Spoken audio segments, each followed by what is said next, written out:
et bienvenue. Aujourd'hui, on va vous parler de livres avec des personnages gays dedans, à l'occasion de Littéra Queer, qui rassemble donc plusieurs chaînes YouTube pendant la quinzaine des fiertés. Voilà, pour parler de bouquins queer. Donc, Voilà. Exactement. Qui veut commencer? Alors, pas, on va faire, on peut faire un petit tour de table. On se présente et on dit quel livre on a porté, puis on va voir comme ça. Tu commences, Antigone. Alors, du coup, moi, c'est Antigone, hello. Moi, j'ai lu un livre de Aki Shimazaki qui s'appelle Fuki no To. Et comme vous l'avez deviné, c'est une autrice japonaise. Et donc, c'est une petite romance / histoire familiale donc de lesbiennes. Voilà. Bah, moi c'est Léo et je présente le Chant d'Achille de Madeline Miller. J'ai la version anglaise mais c'est pareil.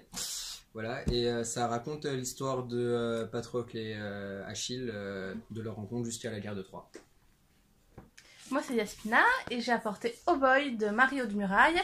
C'est l'histoire de 3 enfants qui cherchent, qui ont besoin de se faire adopter. Et parmi les personnes qui peuvent les récupérer, ils ont un demi-frère et une demi-sœur. Et le demi-frère est gay. Et moi, je m'appelle Cécile et je vais parler de Aristote et Dante découvrent les secrets de l'univers et de Benjamin Alire-Sens, un roman young adulte adolescent où en fait un adolescent Aristote qui a grandi dans El Paso au Texas découvre l'adolescent Dante. Ok, et bah déjà, ce qu'on peut remarquer, c'est que on a donc sur les 4 bouquins, il y en a 3 avec des personnages hommes en personnages principaux, ce qui est peut-être une tendance que vous avez pu remarquer dans la littérature queer et dans la littérature en général, qu'on a plutôt des personnages hommes. Par contre, nous avons donc 3 livres qui ont été écrits par des femmes, ce qui est assez rare pour le remarquer. Cool. Voilà. Je vous redemande pas qui veut commencer, je choisis au hasard. Alors Antigone, je propose que tu commences, comme ça on fait dans l'ordre. Alors, du coup, moi, c'est un très petit bouquin. Hein. Moi, je l'ai lu très rapidement. Je lis vite, mais c'est petit. Qui s'inscrit dans une série de romans. Donc, Aki Shimazaki, elle est déjà connue dans la littérature japonaise. Elle est assez classique. Et donc là, c'est sa série L'ombre du chardon, qui est quelque chose plutôt sur l'intimité des gens, c'est assez sensuel, il y a pas mal de romances entre les individus, c'est pas uniquement, ça parle de mariage, de liaison amoureuse, ce genre de choses. Et donc l'histoire, c'est l'histoire de Atsuko, qui est donc une femme, elle doit avoir la quarantaine peut-être, qui a déjà 2 enfants avec son mari Mitsuo, et qui a récemment déménagé en campagne pour commencer elle-même une ferme, pendant que son mari tient un petit journal, c'est un journal historique en fait de la région.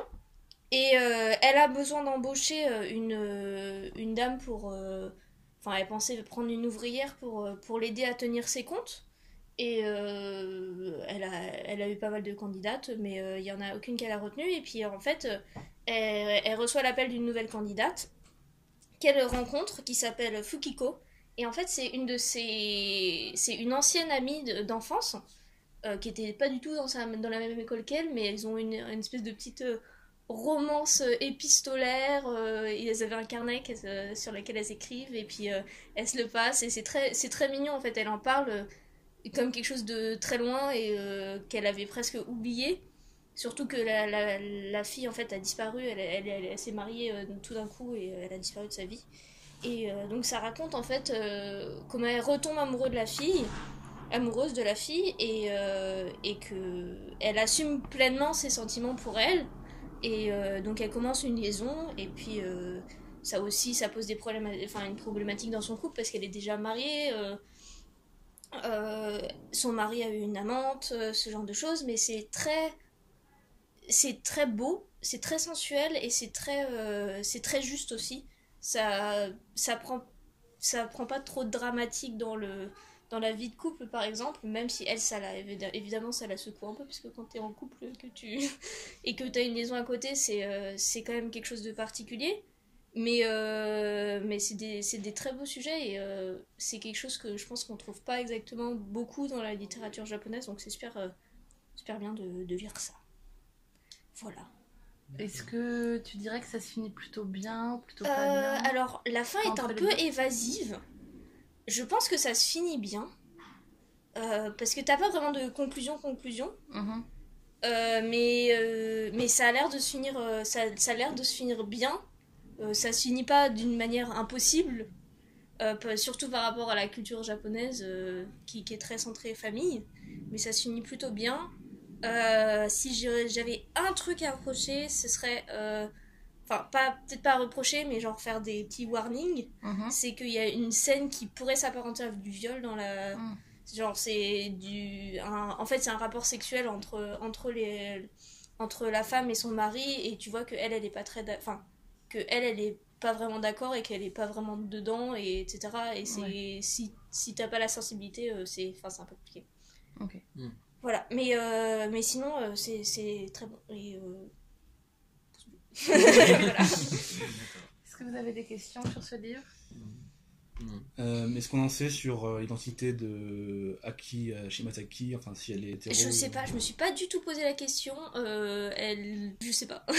Faudrait regarder. Mais sa série, ça explore. Je pense que ça explore pas que l'identité LGBT, parce que en soi, on parle d'être lesbienne dans le livre. Ça, c'est bien. Il y a le mot lesbienne, et on parle de autres personnes lesbiennes que les deux héroïnes, en fait. Mais je sais pas. Je pense pas qu'elle le soit. Je pense qu'elle aime bien traiter de sujets de société, quoi, un peu. Parce que, et comme sa série, c'est vraiment...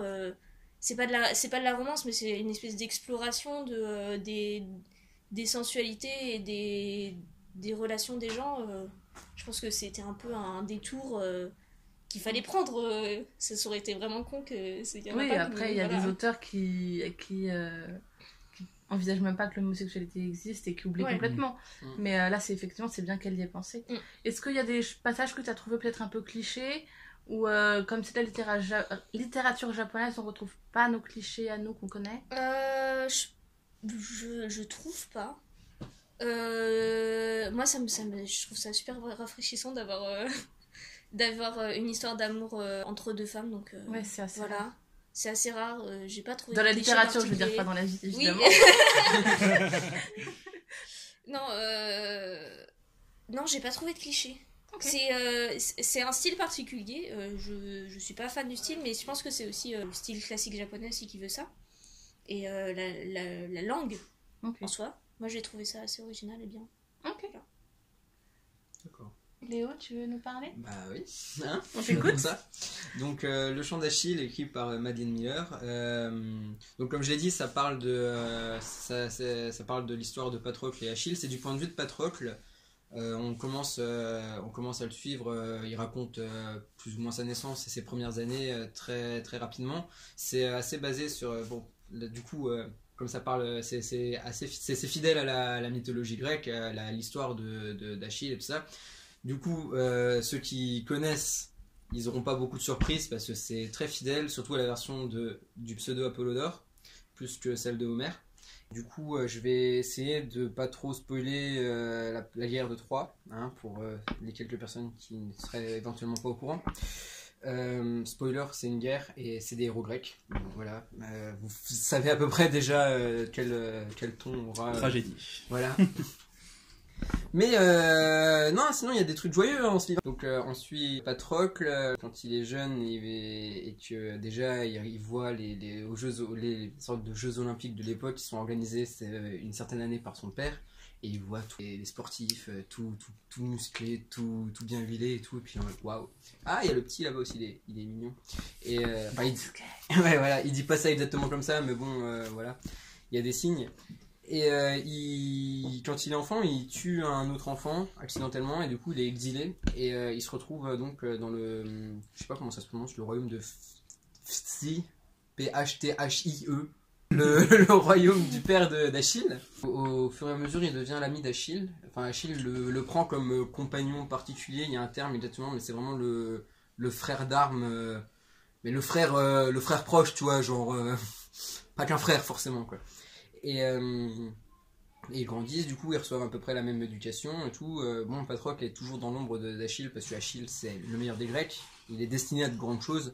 Enfin, eux ils essayent de se donner un pied d'égalité, même s'ils savent tous les deux enfin, Patrocle a conscience surtout qu'il y a une différence, Achille il veut pas la voir la différence. Et du coup ils grandissent ensemble et ils découvrent l'adolescence ensemble aussi.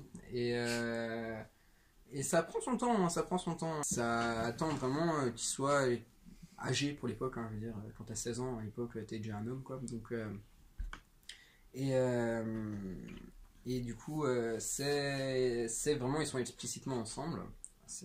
J'ai absolument aucun rythme et aucun fil dans ce que je raconte. C'est pas grave. Donc oui, ils finissent vraiment ensemble. Et...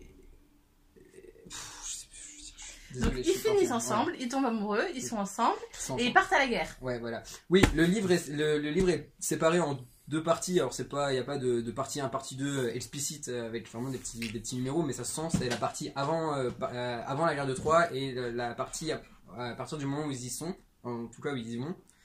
Et ça coupe vraiment le livre en deux. Hein, du coup, la guerre de Troie se passe comme la guerre de Troie se passe. Hein, je peux pas vraiment dire plus. En gros, c'est le bazar. Voilà, c'est ça. C'est une guerre qui était censée être une guerre rapide à la base. Il partait au printemps et fin de l'automne, il serait rentré. La guerre a duré 10 ans. Hein, c'est jamais comme ça. Voilà, Jamais. Et 10 ans pendant lesquels ils seront encore ensemble et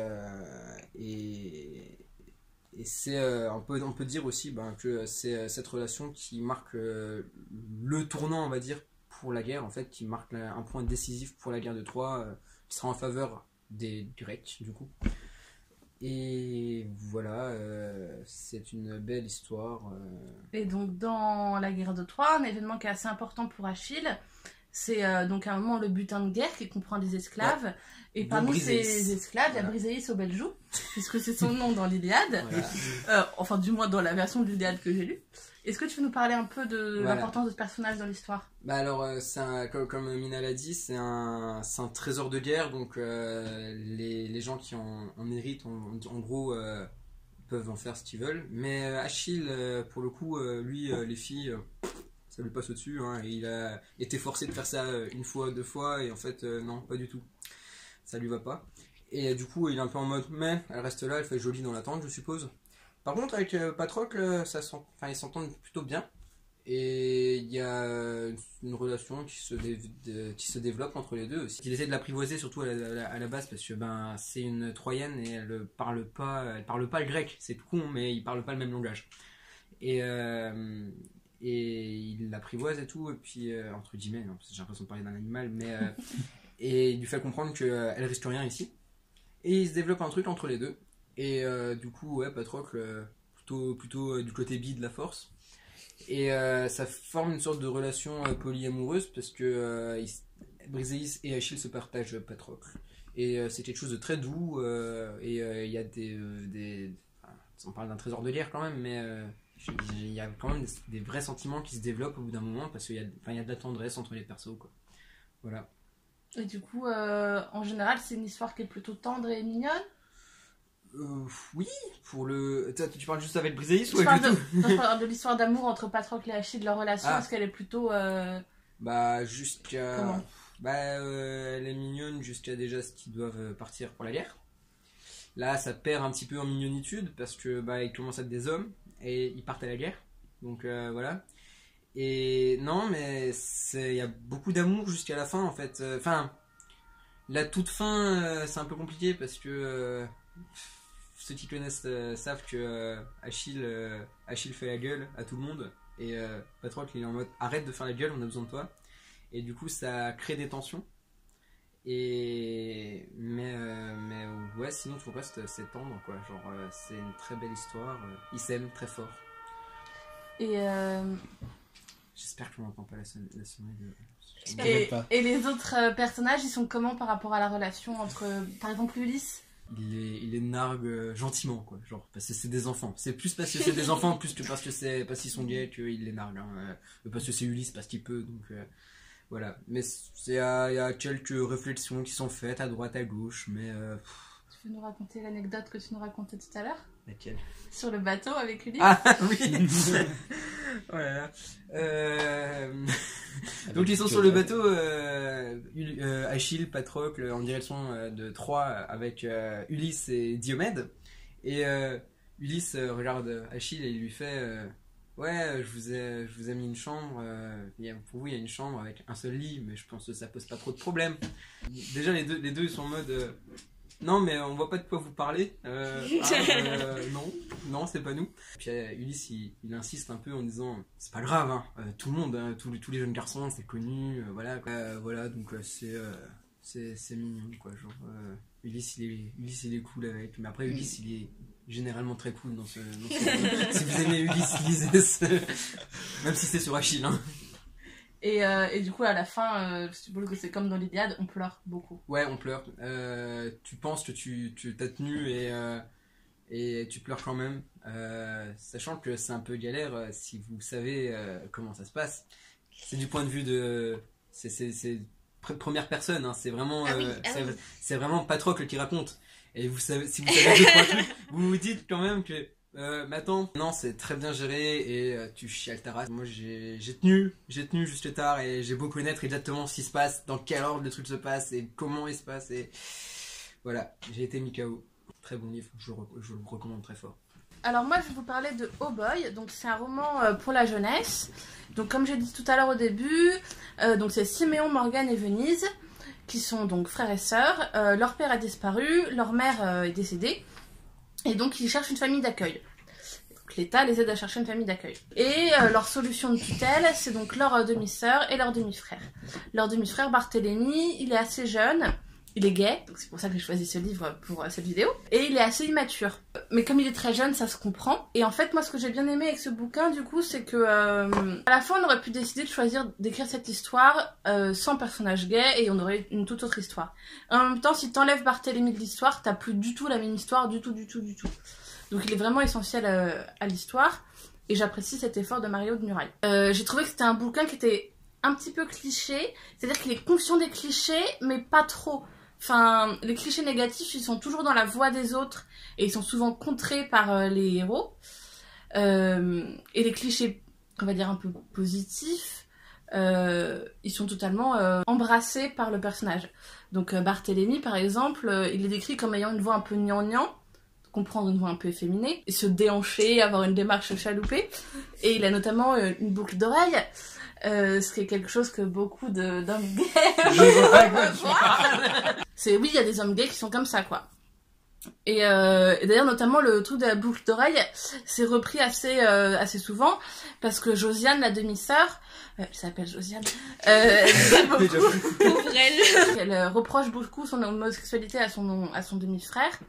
Et donc, une des enfants l'entend, celle qui a 5 ans, et du coup, elle demande à ses frères et sœurs, c'est quoi être pédésexuel?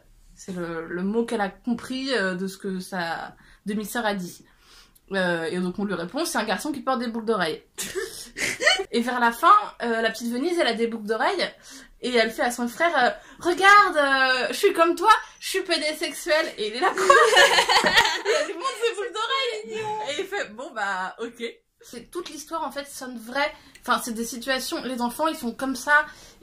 T'as déjà rencontré des enfants qui sont comme ça, t'as déjà rencontré des gays qui sont comme ça, t'as déjà rencontré des Josiane qui sont comme ça.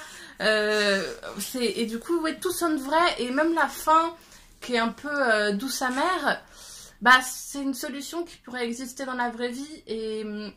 Et t'as pas l'impression que c'est genre un acharnement du sort contre les gays, et t'as pas non plus l'impression que c'est bienvenue en Licornie. C'est doux amer, c'est la vie, elle pourrait être comme ça. Et du coup, je vais vous lire quelques passages que j'ai bien aimés.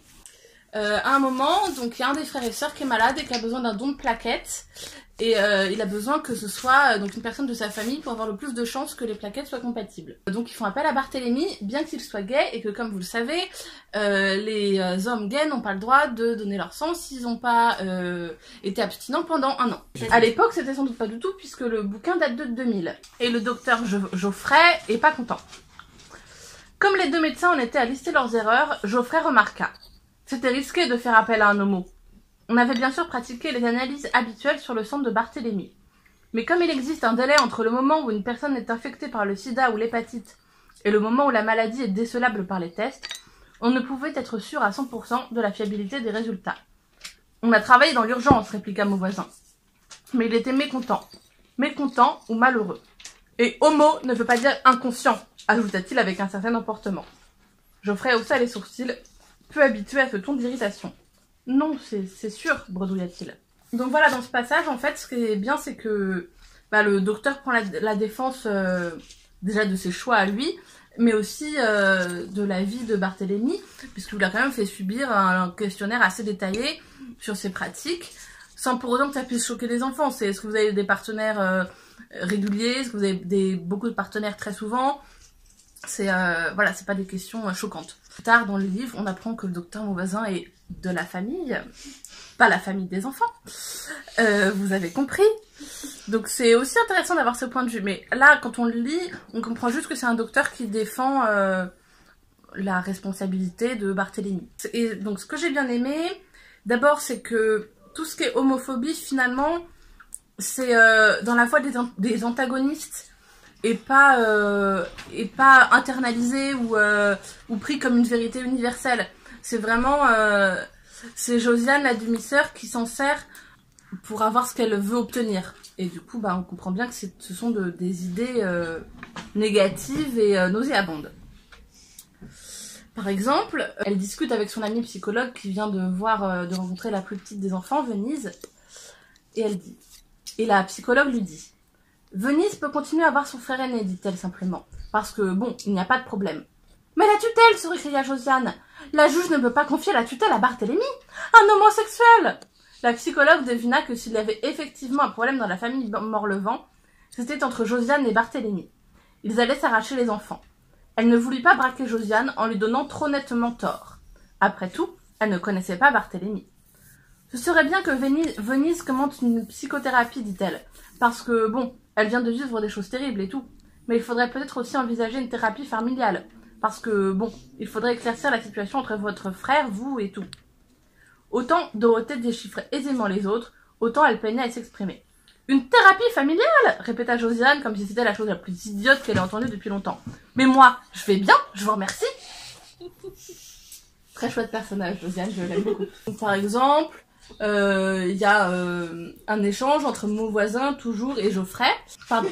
Mauvoisin dit « Ce serait trop bête, murmura-t-il. Il vient à 14h, le PD ?»« Oui. » Nicolas faillit dire quelque chose et se contenta d'avaler une grande bouffée d'air. Geoffrey qui n'aime pas Barthélemy. Ensuite, entre l'assistance sociale et la juge. Bart n'est pas très stable, dit la juge, mais il a trouvé un emploi dans un café, un mi-temps. Je ne parlais pas de ça, fit Bénédicte. Les deux jeunes femmes n'avaient pas encore osé aborder le problème de Barthélemy. Ce n'était pas par pudeur, mais par prudence, car chacune ignorait les sentiments de l'autre sur le sujet. Vous avez peut-être remarqué que M. Morlevent est homosexuel, avança Bénédicte. Peut-être, oui. Les deux jeunes femmes se mirent à rire avec espièglerie. Bien sûr, avec le Pax, poursuivit Bénédicte, qui voulait montrer sa largeur d'esprit, on finira par admettre que les couples homosexuels ont les mêmes droits que les autres. Mais Bart, M. Morlevent n'a pas l'air très fixé. C'est ce qui pose problème. D'après les petites, un jour c'est un mormon et le lendemain c'est un chinois. Et évidemment, ce n'est pas une ambiance très... Laurence n'acheva pas. Elle ne voulait pas porter de jugement. En même temps, elle devait chercher l'intérêt des enfants. C'était Josiane et son mari qui pouvaient leur fournir un cadre familial. Bien, dit-elle, je vais essayer d'obtenir de Barthélemy qu'il cède la tutelle et la garde des deux petites à Josiane. Pour Siméon, nous aviserons plus tard. Donc vous savez que finalement le droit à l'adoption, ça a été adopté en 2013, donc 13 ans après ce bouquin. Le Pax venait juste d'être adopté, il me semble. 99. Ouais. 99, ouais. Que dans les faits, l'adoption pour les familles homoparentales est plus compliquée que pour les familles hétéroparentales, c'est toujours comme ça. Mais du coup, oui, l'homophobie, c'est vraiment des choses que disent les antagonistes. Et voilà, et les quelques clichés positifs donc sont embrassés par le personnage, qui est aussi un personnage complexe. C'est ce que j'ai apprécié, c'est-à-dire qu'il n'est pas juste gay. Dans les séries notamment, c'est juste le personnage gay qui débarque et tout ce qu'il fait, c'est séduire quelqu'un et on sait rien d'autre de lui. C'est le token aussi. Voilà. Et là, Barthélemy, vraiment, il est là du début à la fin, et il évolue, et il a une personnalité. Par exemple, là, une petite description. Bart se sentait qualifié pour tout un tas de choses. Entre autres, défiler en roller à la Gay Pride et exploser des dinosaures avec le fusil à pompe de Lara Croft. Voilà, c'est... Oui. Tu approuves. Donc, comme j'ai dit, il est un peu efféminé, il a une démarche chaloupée, machin. Mais on apprend que Bart est en fait assez fort et sportif, et c'est pas souvent quelque chose qui est associé avec être un personnage efféminé. Puisque la force, la virilité, tout ça, je vous refais pas le film. Et donc, dernier point, les enfants évoluent aussi, et ils évoluent notamment, donc ils sont pas d'entrée de jeu homophobes, parce que les enfants sont rarement d'entrée de jeu homophobes. Ils en ont au départ un peu rien à foutre de la vie sentimentale et sexuelle de Bart. Mais tu vois que ça a fait un chemin dans leur tête, et que c'est quelque chose qu'ils ont compris, qu'ils ont intégré, voilà. Donc par exemple, la petite Venise dit à Barthélemy que ce serait bien qu'il lui fasse un cadeau. « Tiens, et pourquoi je t'en ferais un ? Parce que tu m'aimes, fit la petite avec son sourire tendre et hardi. « C'est bien des raisonnements de fille, ça, répliqua Bart dédaigneux. Et tu veux quoi comme cadeau ? Un Ken. Mais arrête, je t'en ai déjà acheté un. Oui, mais il est tout malheureux, le plaignit Venise. Il n'a pas de mari. Bart, interloqué, ne put même pas pousser son exclamation favorite. Tu sais lequel je veux de Ken, reprit Venise l'air extasié. C'est le prince charmant. Bart regarda sa sœur avec attention et finit par admettre. Dans le fond, c'est aussi ce que je veux. Mais il faut qu'il aime les enfants, lui conseilla Morgane, car il gardait en mémoire le désastreux Léo. Oui, il y a un Léo. Je vais faire une petite annonce. Cherche prince charmant aimant les petites filles embêtantes, dit Bart. Et je vais l'afficher dans le bureau du professeur, mon voisin. Mais ça, Bart ne le dit pas. Donc voilà, tout le monde évolue, et la fin est assez douce amère, mais ça ressemble à une fin qui pourrait avoir lieu dans la vraie vie. C'est pas le sort s'acharne pas sur le personnage gay, et c'est pas non plus le bienvenu en licornie. Ça fait vraiment très réaliste, et tous les personnages sont très attachants et complexes avec des personnalités développées. Et donc voilà, moi j'ai vraiment beaucoup aimé ce bouquin, et il sert à parler de l'homosexualité dans les écoles, et je trouve ça assez cool en fait, parce que ça montre quelle réaction la société peut avoir et quelle réaction on peut attendre des enfants en réaction positive. Et du coup, c'est un bon exemple. Voilà, je vous recommande. Cécile, tu nous racontes ton livre ? Oui, donc il s'agit de donc Aristote et Dante découvrent les secrets de l'univers. Donc je suppose que c'est ça le titre traduit, parce que moi j'ai lu la version originale anglaise de Benjamin Hirsens. Et donc du coup, ça parle d'un adolescent, Aristote, qui grandit en fait dans le milieu Tex-Mex. Donc au début de l'histoire, il habite à El Paso, au Texas, et il a une vie un peu compliquée, surtout par rapport à sa famille, puisque déjà son père a fait le Vietnam, il a quelques traumatismes, et dans le cadre de la famille en général, en fait, Aristote a un frère appelé Bernardo qui est en prison, et du coup ce frère est vraiment un sujet tabou pour la famille. Et un jour, Aristote se met à la natation, mais il sait pas très bien nager, et il rencontre Dante, qui décide de lui apprendre à nager, et du coup c'est comme ça qu'ils se rencontrent.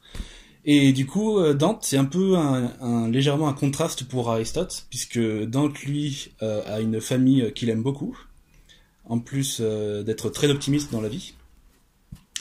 Et donc en fait la première partie, ça va se baser sur comment leur relation se forme, surtout leur amitié en fait. Au départ, ce sera surtout une amitié. Et par la suite, ce qui fait office de deuxième partie, c'est un événement où Aristote va sauver Dante d'un accident de voiture. Et un peu plus tard, Dante va devoir partir pour Chicago pendant une année. Et après, du coup, il y aura un échange épistolaire entre Aristote et Dante. Et ça, c'est ce qui fait office de deuxième partie. Et après, il y a la suite, donc je ne dis pas trop. Déjà, je vais faire découvrir un terme pour certaines personnes qui regardent cette vidéo. C'est le terme slow burn. Donc slow burn. Slow burn, c'est une relation romantique qui met du temps à se former. Et dans le cas de ce livre est un slow burn. Voilà, il n'y a pas de slow burn. Ce livre est un slow burn. C'est le slow burn ultime. Le slow burn ultime. Parce que si vous attendez à ce que la relation, une relation gay se forme Après 50 pages, non. Il y a Après 100 pages. Voilà, une amitié se forme après 50 pages. Ouais, Elle se Ouais. fortifie et je dirais que c'est après 300 pages que vraiment les choses deviennent claires. Après combien 300. 300 Ah, pages. 300, j'ai C'est pris ce 60. ce livre 350 pages. Ouais, voilà, Ok, j'allais dire, ouais, d'accord. c'est pas 20 pages du début, c'est 20 pages de la fin, en fait. Bah aussi, il faut un point que j'ai oublié de mentionner, c'est que ça se passe dans les années 80, Ouais. donc 87.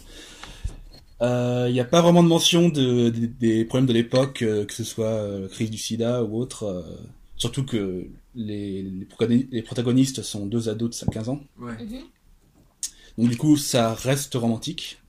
Surtout des passages où lorsque Harry et Dante sont séparés, enfin l'un habite à Chicago, l'autre reste à El Paso, chacun de leur côté vont avoir leur petite relation hétéro.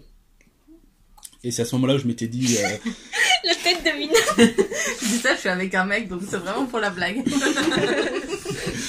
Mais du coup, à ce moment-là, je m'étais dit, ah cool, enfin une fiction où il y a deux persos bi qui pourraient bien s'aimer, parce que j'ai jamais trouvé ça encore.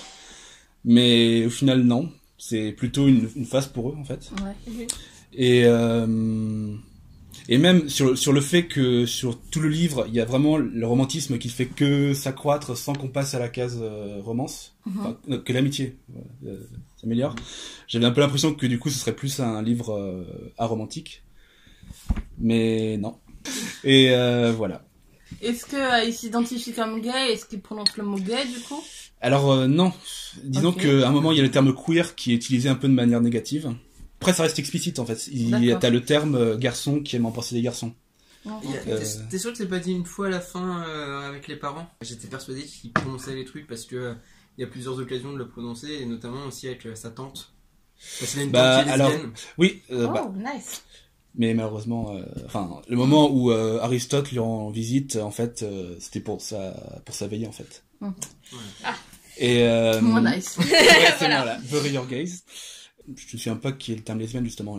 On précise juste, elle a eu une relation avec une femme à la fin de sa vie. Et D'accord. c'est pour ça, justement, que du coup, elle était un peu éloignée de la famille. Ouais. Et c'est à ce moment-là qu'Aristote se dit, faut vraiment que je reste discret sur le fait que j'aime aussi embrasser les garçons, etc. Mm. Justement, c'est pas que axé sur la relation entre Aristote et Dante, c'est surtout, aussi axé sur la relation d'Aristote envers sa famille, comment gérer les traumas. Parce qu'après après l'événement où Aristote sauve Dante, il commence à avoir plusieurs cauchemars où il aurait aimé changer les choses, les faire mieux. Voilà, donc c'est introspectif sur la famille, sur le fait d'être mexicain parfois. Enfin, Dante parfois se plaint qu'il est pas vraiment mexicain parce qu'il a une peau plus claire que les autres. Et voilà. C'est le thème. Tu dirais que ça se finit bien? Bah, ça se termine bien à la fin. Disons que Oui, à la fin. si vous cherchez une romance gay, elle se confirme à la fin. Il y a des passages. Disons que la troisième partie, à quelques moments où justement là, la relation homme-homme devient plus présente et du coup il y a des problèmes qui vont avec. Ouais. D'accord. Ce livre va avoir une suite. Voilà, il y aura un film aussi. Et du coup on pourra en savoir plus sur la relation entre Harry et Dante dans le tome 2. Je précise que le film, le script a été écrit par l'auteur du bouquin, donc. Moi j'ai une question qui est purement la curiosité, c'est pourquoi Aristote et Dante comme nom, enfin comme prénom, Alors, et est-ce que ça touche un peu à la philosophie et à la littérature classique ou pas du tout? pas du tout en fait. Quand j'ai entendu mentionner le livre quelque part et en fait je m'étais dit c'est une sorte de parodie où Aristote et Dante se rencontrent et leur philosophie se mélange. Ben, j'ai moi cru aussi. ça aussi Non, lisant alors le titre. en fait non, c'est juste des prénoms. Alors déjà Aristote, c'est pas son vrai prénom en fait, il s'appelle Angel Aristotle en anglais. D'accord. Et pareil pour Dante, c'est juste des noms qui sonnent bien pour leurs parents. Bah, Dante, c'est un nom qui existe en tant que vrai prénom dans le monde hispanique, quoi. Donc. Du coup Aristote préfère qu'on l'appelle Harry et Dante lui s'en fiche. Voilà. Et il trouve ça drôle, d'ailleurs, il le mentionne à un moment, il trouve ça drôle que, tiens, tous les deux on porte des noms de philosophes. Voilà. En fait, c'est Mets juste ton nom l'auteur ensemble. qui avait commencé une famille. C'est ça. Voilà, en conclusion, on peut peut-être dire... je crois qu'on a tous beaucoup aimé ces bouquins. Ouais. C'est tous des bonnes histoires avec des personnages développés. Et moi, en fait, ça m'a fait du bien de trouver un personnage queer dans un livre. Parce que finalement, c'est assez rare. Ce sera un autre sujet pour une autre vidéo. Abonnez-vous. Est-ce que vous aussi, ça vous a fait du bien? Ouais, ça fait du bien. Après, il y a eu beaucoup de romances quand même. Hein. C'est toi qui n'as pas eu de romance. Moi, je crois. Moi, j'ai eu une romance, mais j'ai pas eu que ça non plus, quoi. Donc, oui, évidemment. Mais c'est quand même un livre sur la romance entre Patrocle et Achille. Donc, Sur la relation, plus que sur la romance, je dirais. Ouais. Sur la vie de Patrocle. Moi, il y a juste une partie vraiment où je pensais que ce serait de la romantisme, mais non. On passe de l'amitié vraiment à la romance à toute fin. Mais... Donc, prochain défi, trouver un bouquin à Ro et en parler. En espérant que c'est des livres que vous allez lire et qui vont vous plaire. Et si c'est le cas, on attend vos retours. Ouais. Voilà. Oui. Et, une bonne Pride à tout le monde. Ouais. Bye bye. Conseillez-nous d'autres livres aussi. On n'en a jamais assez. C'est